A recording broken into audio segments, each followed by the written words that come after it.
O reflexo atrasado. Diz a lenda que, em meados dos anos 90, um casarão colonial no interior de Minas Gerais foi leiloado após a morte misteriosa de uma baronesa solitária. O novo dono, um arquiteto chamado Marcos, ignorou os avisos dos locais sobre a vaidade perigosa da antiga moradora. A casa era repleta de espelhos, do teto ao chão, em todos os cômodos. O primeiro sinal. Na primeira semana, Marcos notou algo sutil. Ao escovar os dentes, ele sentiu que, quando terminava de enxaguar o rosto e levantava a cabeça, o seu reflexo, espelho, demorava uma fração de segundo a mais para fazer o mesmo movimento. Era quase imperceptível, como um atraso em uma chamada de vídeo. Ele riu, culpando o cansaço, mas o riso morreu no dia seguinte. A regra dos 10 segundos. Certa noite, Marcos acordou com um estalo vindo do corredor. Ao sair do quarto, ele passou pelo grande espelho oval da entrada. Pelo canto do olho, ele viu seu reflexo, mas o reflexo não estava caminhando. O reflexo estava parado, olhando para ele com uma expressão de puro ódio. Marcos congelou. Ele não se mexeu. E a sua imagem no espelho também permaneceu estática. Embora agora estivessem em posições diferentes, foi então que ele ouviu um sussurro seco, vindo de dentro do vidro. Não quebre a sincronia. Se você chegar ao fim do corredor, antes da sua imagem, eu herdo a carne e você herda o vidro. O jogo de sobrevivência. O pânico tomou conta. Marcos tentou correr para a porta de saída, mas percebeu o horror da sua situação. A casa era um labirinto de reflexos. Cada vez que ele acelerava, a imagem dele no espelho seguinte agia com mais independência. Em um espelho, o reflexo batia no vidro por dentro. Em outro, o Marcos do espelho já estava abrindo a boca para gritar. Enquanto o Marcos real estava em silêncio absoluto, ele chegou à porta principal, mas a maçaneta não girava. Ao olhar para o lado, viu seu reflexo no vidro da porta. O reflexo segurava a maçaneta com força, impedindo-a de girar no mundo real. A cópia sorriu um sorriso largo demais, com dentes que Marcos não lembrava de ter. Oh, desfecho. Os vizinhos dizem que as luzes da casa nunca mais se apagaram. Quando a polícia finalmente arrombou a porta, semanas depois, encontraram a casa impecável, mas vazia. Não havia sinais de luta. No entanto, um detalhe intrigou os peritos. O grande espelho da sala estava estilhaçado de dentro para fora. E, no único pedaço de vidro que restou intacto no chão, quem olhasse via a imagem de Marcos batendo desesperadamente no vidro, sem emitir som nenhum. Enquanto o Marcos que saiu da casa caminha por aí, aprendendo a fingir que é humano. Cuidado com o que você vê. Diz a lenda que se você encarar seu reflexo por mais de 2 minutos no escuro, seus olhos no espelho vão piscar, enquanto os seus continuam abertos. O Homem de Vidro. A adaptação sinistra. O falso Marcos mudou-se para a capital, onde ninguém o conhecia bem o suficiente para notar as sutilezas. Ele conseguiu um emprego em um escritório de arquitetura, mas seus colegas começaram a notar hábitos perturbadores. Ele nunca olhava diretamente para superfícies reflexivas. Se passasse por uma vitrine, mantinha os olhos fixos no chão. Sua pele tinha um brilho levemente acetinado, como se fosse feita de porcelana polida. Em fotos de grupo, ele saía levemente desfocado, como se a câmera não conseguisse decidir onde ele começava e onde o ar terminava. A fome de profundidade. O problema de ser um reflexo é que você é bidimensional por natureza para manter sua solidez no nosso mundo. O falso Marcos precisava de sustento. Ele começou a atrair pessoas para seu novo apartamento, um lugar minimalista, decorado apenas com um enorme espelho de prata que ele trouxe do casarão original. As vítimas nunca saíam de lá. Vizinhos diziam ouvir gritos que soavam abafados, como se estivessem ocorrendo atrás de uma parede de gelo. O falso Marcos estava trocando a essência daquelas pessoas pela sua própria falta de profundidade. A cada vítima, ele se tornava mais real, mais caloroso, mais humano. O erro fatal. Um ano depois, o falso Marcos estava no topo de sua carreira. Ele ia se casar. No dia da cerimônia, enquanto se vestia no banheiro de um hotel de luxo, o álcool e a autoconfiança o fizeram baixar a guarda. Ele esqueceu sua regra de ouro e, por um breve segundo, olhou diretamente nos olhos do seu próprio reflexo. O que ele viu não foi o Marcos original. O Marcos original já tinha definhado no vazio do plano especular. O que ele viu no espelho foi algo muito mais antigo. Uma entidade que habitava o vidro muito antes de Marcos nascer. O reflexo do falso Marcos não o imitou. O reflexo esticou a mão para fora do vidro, agarrou o colarinho do terno caro do impostor e sussurrou com uma voz que soava como vidro quebrando. Você achou que o lugar era seu? Você é apenas o zelador que abriu a porta para nós. O estado atual. O falso Marcos não desapareceu. Ele ainda vive na nossa sociedade. Mas agora ele tem um tique nervoso.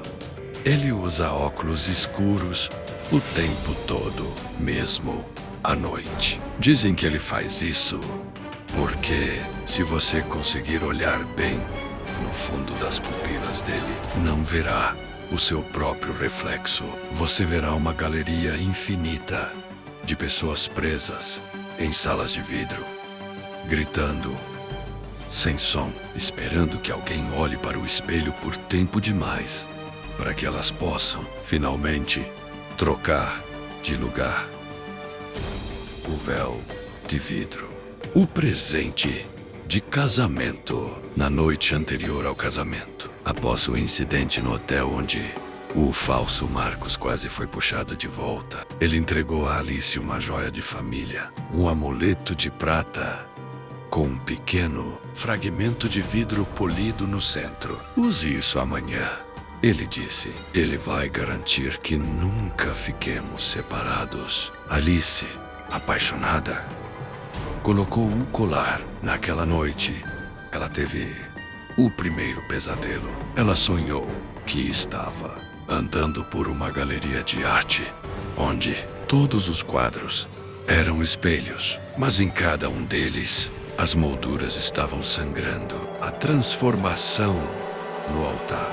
No dia da cerimônia, enquanto Alice caminhava em direção ao altar, algo terrível começou a acontecer.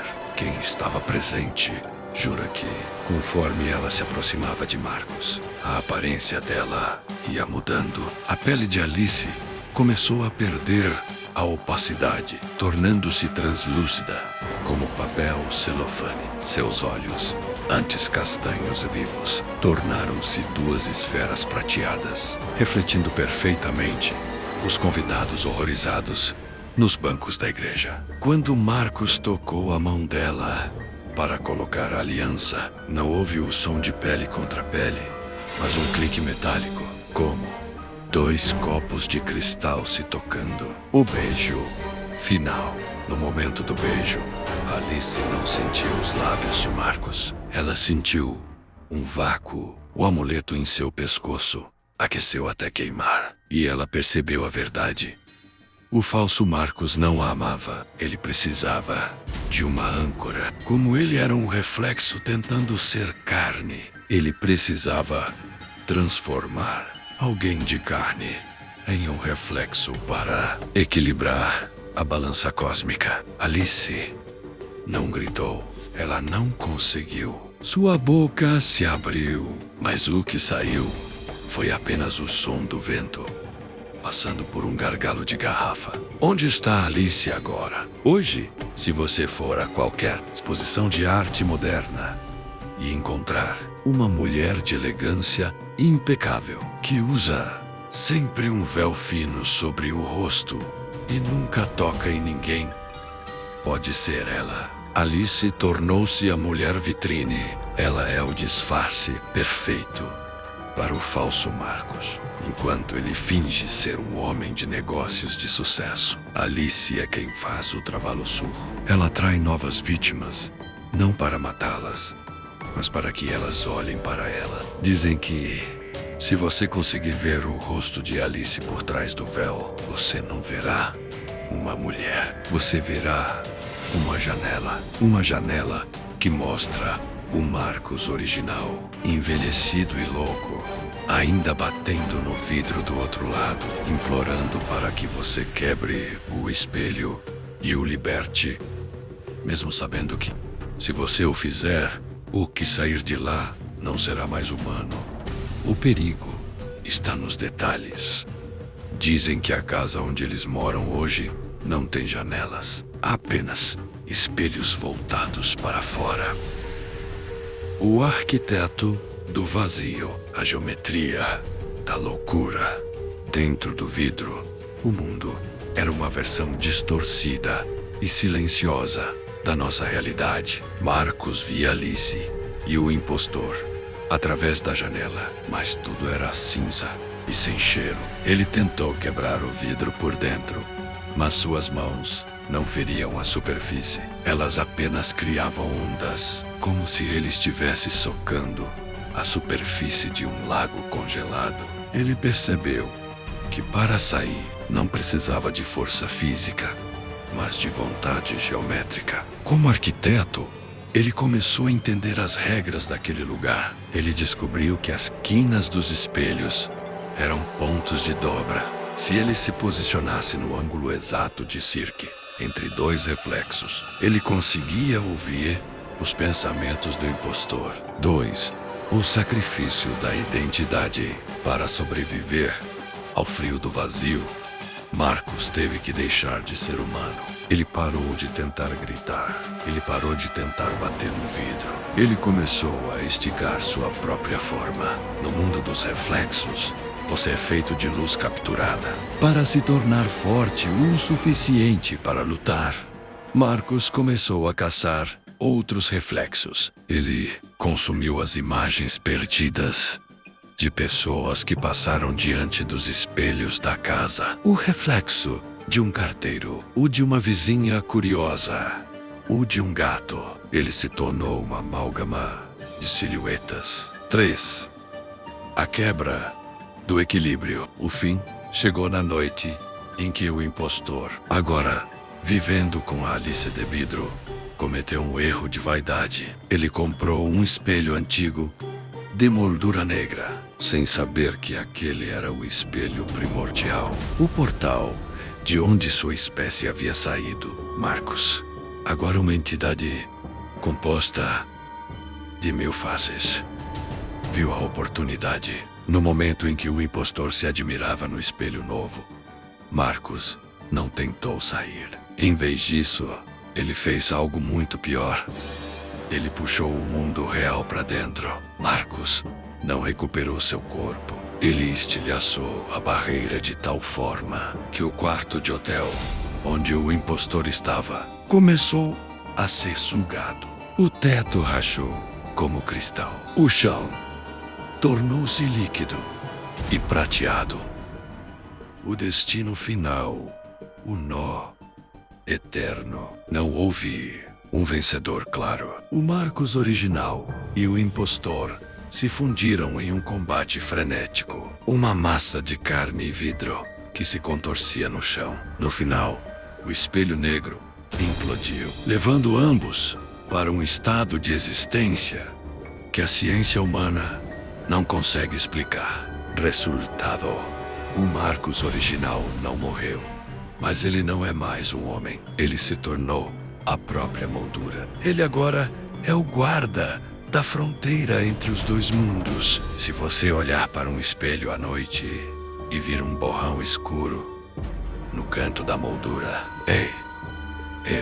ele está garantindo que nada mais saia. Mas há um preço para manter o equilíbrio. Ele precisa que alguém esteja do lado de cá, servindo de vigia. A revelação final. Marcos descobriu, tarde demais, que o ciclo nunca termina. O zelador dos espelhos é um cargo que nunca fica vago. Quando ele puxou o impostor de volta, ele selou seu próprio destino de vigiar a eternidade por dentro de cada superfície reflexiva do planeta. Dica de sobrevivência.